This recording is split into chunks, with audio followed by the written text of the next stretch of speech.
दोस्तों, आज हम पढ़ने वाले हैं कक्षा 12वीं की हिंदी की पुस्तक अभिव्यक्ति और माध्यम का महत्वपूर्ण अध्याय कैसे लिखें कहानी।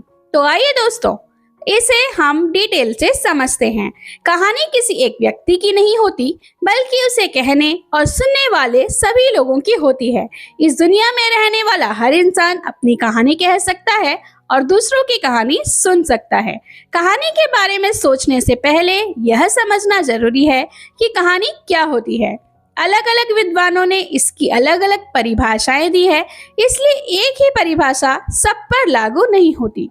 फिर भी सरल रूप में कहा जाए तो किसी घटना, पात्र या समस्या का ऐसा वर्णन जिसमें वातावरण हो, संघर्ष हो और घटनाएं धीरे धीरे आगे बढ़कर किसी महत्वपूर्ण मोड़ तक पहुंचे, उसे कहानी कहा जाता है। असल में कहानी हमारे जीवन से बहुत जुड़ी हुई चीज है। हर इंसान किसी न किसी रूप में कहानी सुनता भी है और सुनाता भी है। कई बार जब कोई व्यक्ति किसी बात को बहुत घुमा फिरा कर बताता है तो लोग कह देते हैं, कहानी मत सुनाओ, सीधी बात बताओ कि हुआ क्या। दरअसल हर मनुष्य के अंदर अपने अनुभव दूसरों को बताने और दूसरों के अनुभव जानने की स्वाभाविक इच्छा होती है। इसलिए यह कहा जा सकता है कि हर इंसान के अंदर कहानी लिखने का भाव छिपा होता है। फर्क सिर्फ इतना है कि कुछ लोग इस क्षमता को विकसित कर लेते हैं और कुछ लोग इसे विकसित नहीं कर पाते।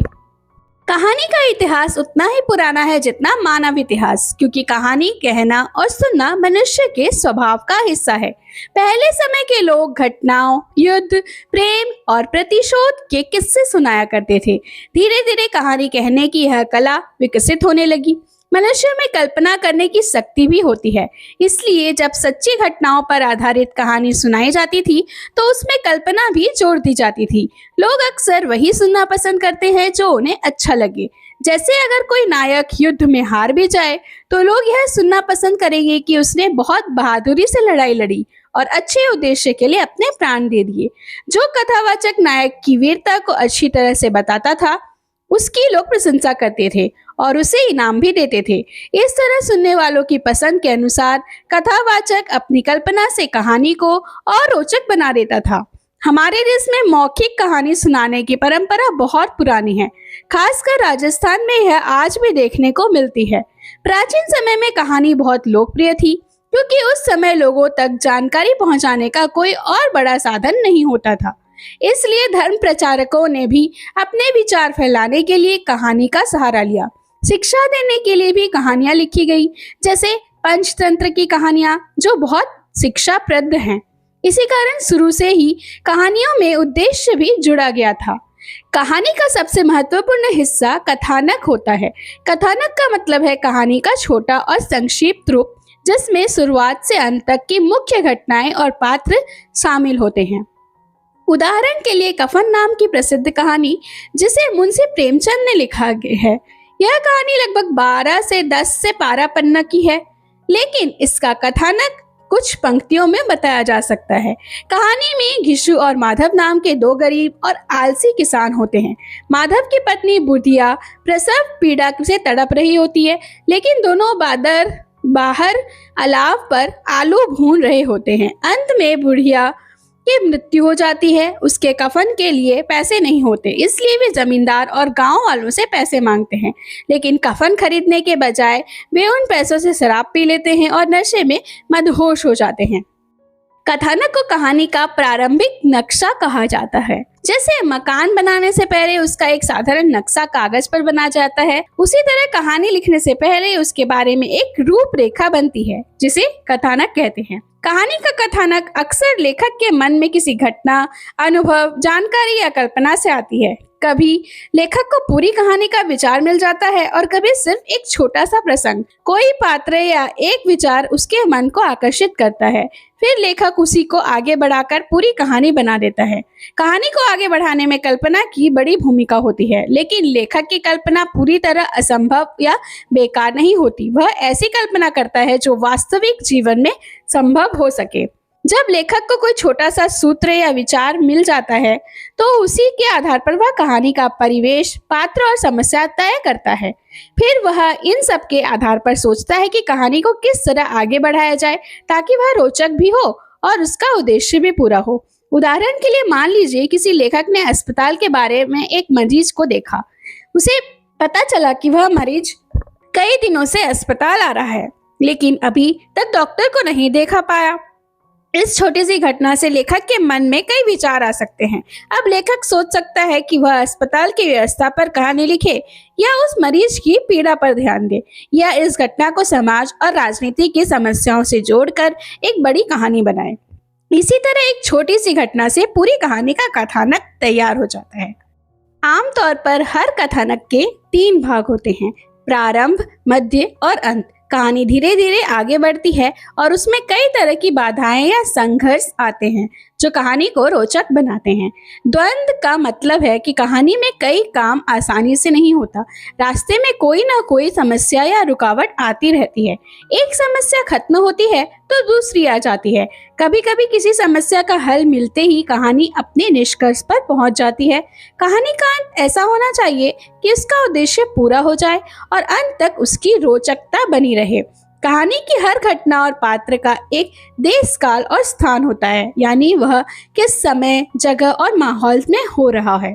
इसलिए कहानीकार को अपने कथानक का पूरा परिवेश अच्छी तरह समझना जरूरी होता है।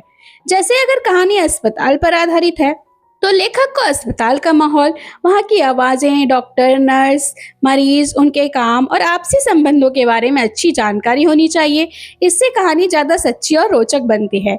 इसके बाद कहानीकार को पात्रों पर ध्यान देना होता है। हर पात्र का अपना स्वभाव, उद्देश्य और व्यवहार होता है। कहानी के दौरान कई बार पात्र बदलते भी हैं या उनका स्वभाव विकसित होता है। अगर लेखक को अपने पात्रों के बारे में साफ समझ होगी तो वह उनके चरित्र और संवाद को अच्छे से लिख पाएगा। इसलिए पात्रों का अध्ययन कहानी लिखने की बहुत जरूरी शर्त है।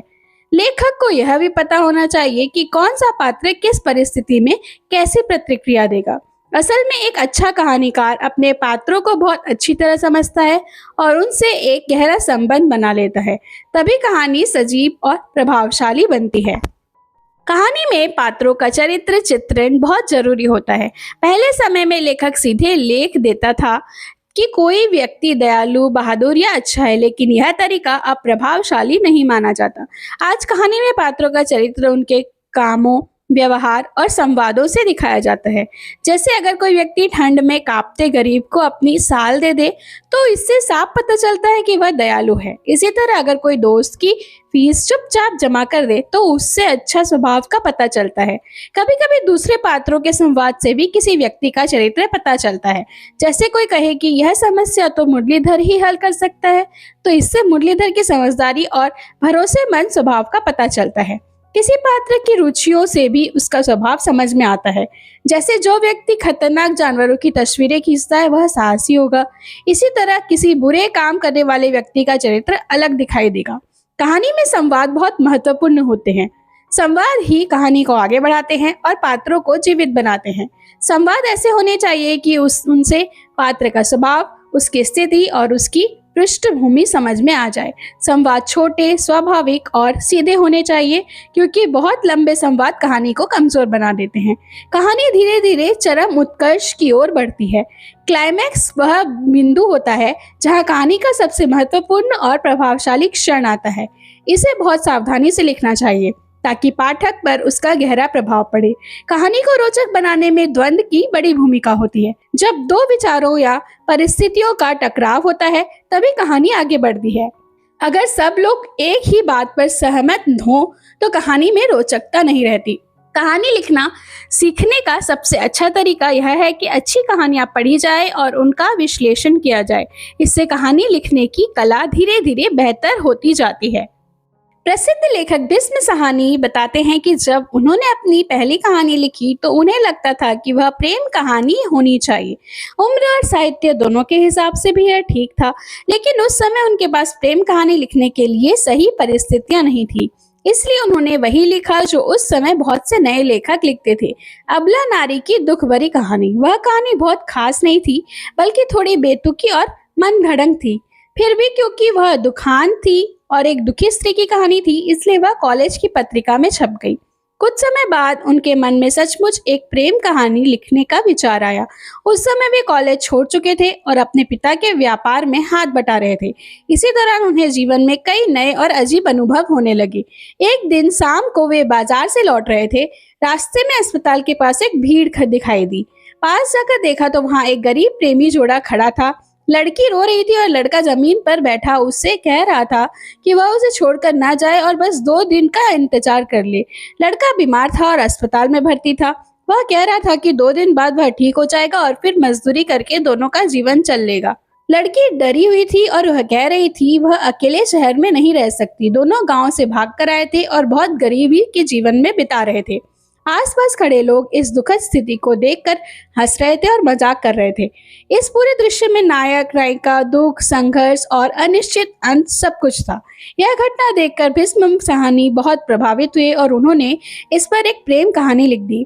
बाद में यह कहानी नीली आंखें शीर्षक से हंस पत्रिका में छपी, जिसका संपादन अमृत राय कर रहे थे। इसके लिए उन्हें 8 रुपए का पारिश्रमिक भी मिला, जो उस समय काफी अच्छी रकम मानी जाती थी। दोस्तों वीडियो अच्छा लगे तो इस वीडियो को लाइक कीजिए और चैनल को सब्सक्राइब कीजिए। Thank you for watching.